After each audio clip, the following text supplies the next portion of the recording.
6 barrels in the vault, 8 dismembered bodies. Of course, they wouldn't know exactly how many bodies there were until much later. Knives, gloves and handcuffs were found lying on the floor. The officers called in their grim discovery and the major crime squad was notified.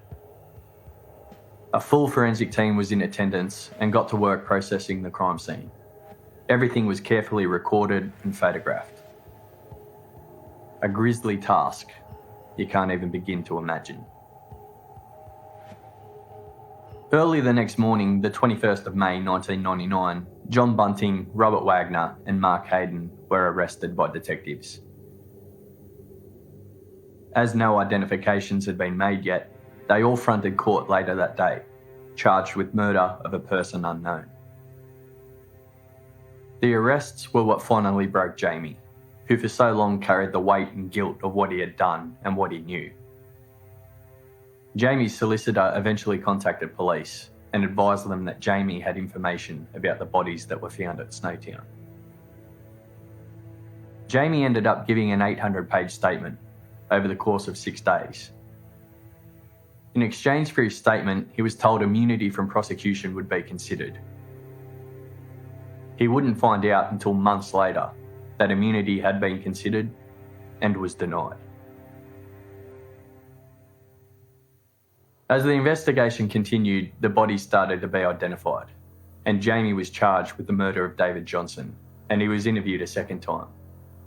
The second interview totaled 2,000 pages. Elizabeth Harvey was questioned at length too. She admitted she hadn't seen or heard from her son Troy Yude for 8 months, and she was shocked to learn that David Johnson's wallet was found in the vault, her stepson. She remained staunch though, said she knew nothing. John wouldn't be capable of doing this. When they found proof that she was impersonating Suzanne Allen and collecting her welfare payments, she changed her mind. She wanted to talk. She told police the story about Suzanne, that John intended to break into her place and rob her, but he actually found her dead. She detailed how John said he buried her so the police wouldn't do him for breaking and entering, and so he could steal her welfare payments. She admitted that she helped sell some of Suzanne's belongings, and she admitted to the welfare fraud. Police charged her and let her go, knowing that they weren't finished yet, but that would do for now. The media were all over the story. So many police in a small country town wasn't a common occurrence. The locals knew something was up, and it didn't take long for word to spread. It wasn't until June 1999 that police discovered the bodies buried in the backyard of John's old place at 203 Waterloo Corner Road, Salisbury North. The bodies of Suzanne Allen and Ray Davies. Eventually, John, Robert and Mark were each charged with 10 counts of murder. Jamie was charged with 5 counts of murder. The court proceedings started with a lengthy committal hearing before moving on to the trial. During the committal hearing, they didn't utter a word. When asked whether they were pleading guilty or not guilty, they said nothing. The court took their silence as a not guilty plea. Before the trial started, Elizabeth Harvey died, succumbing to a battle with cancer. And after learning of his mother's death, Jamie changed his plea. Jamie pleaded guilty in the hope that he would get a parole date one day in the future. The murder of his brother, Troy Yude, guilty. The murder of Fred Brooks, guilty, he said as the first tears started streaming. The murder of Gary O'Dwyer, guilty. By now he was fully crying. The murder of David Johnson, guilty. He was originally charged with the murder of Gavin Porter as well, but that was withdrawn. Jamie Blasakis was 18 at the time of the first murder. He was now 22.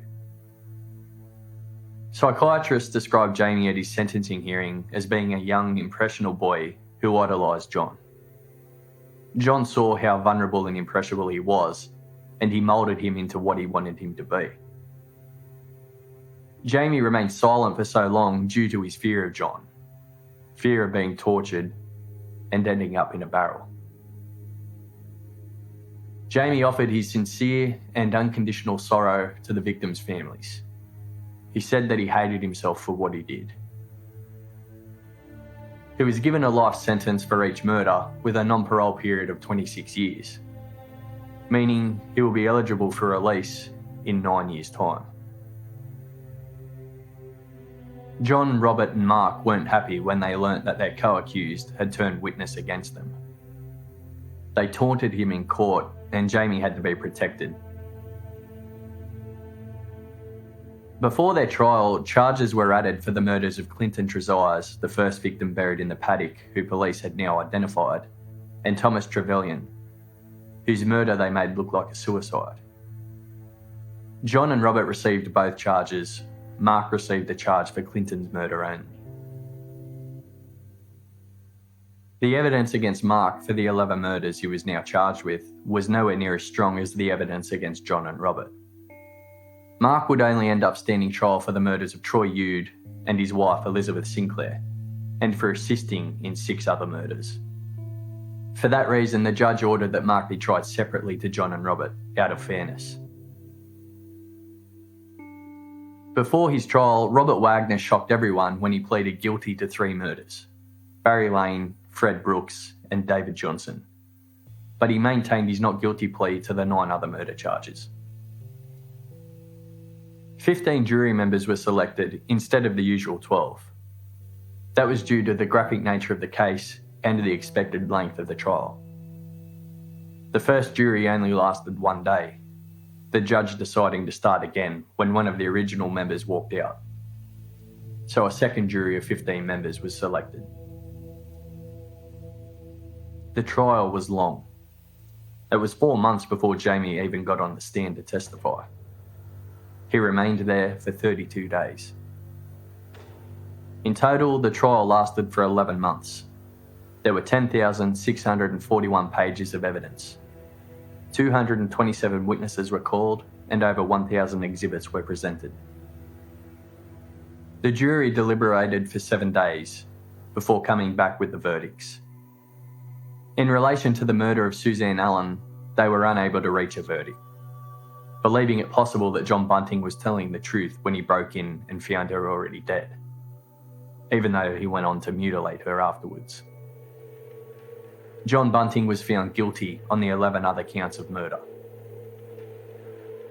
Robert was found guilty on 7 counts of murder, plus the 3 he had already pled guilty to. Robert took the opportunity to say the following at his sentencing hearing. Pedophiles were doing terrible things to children, and innocent children were being damaged. The authorities did nothing about it. I was very angry. Someone had to do something about it. I decided to take action, and I took that action. John remained silent. The judge was unimpressed. He described John and Robert as cowards, showing absolutely no remorse. His words were, "I'm satisfied that both of you derived pleasure from the physical acts of killing and the violence and torture that preceded some of the killings. I am also satisfied that you derived pleasure from dismembering and defleshing some of the bodies. It's not an exaggeration to say, by 1999, you were in the business of killing for pleasure."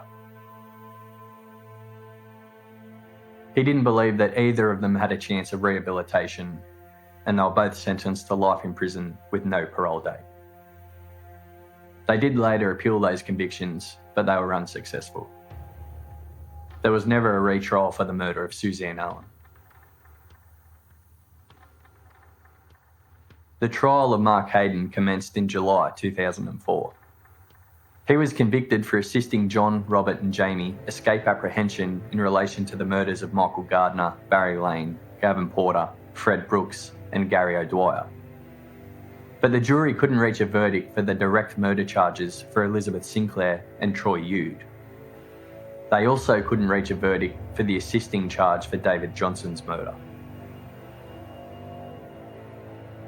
The prosecution responded by not pursuing a retrial of the Elizabeth Sinclair and Troy Ude murder charges. Instead, they accepted a guilty plea from Mark for assisting in their murders. It came out that Elizabeth Sinclair was 8 weeks pregnant with Mark Hayden's child when she was murdered. Mark Hayden was sentenced to 25 years jail with a non-parole period of 18 years, which means that with time served, he's actually eligible for release next year.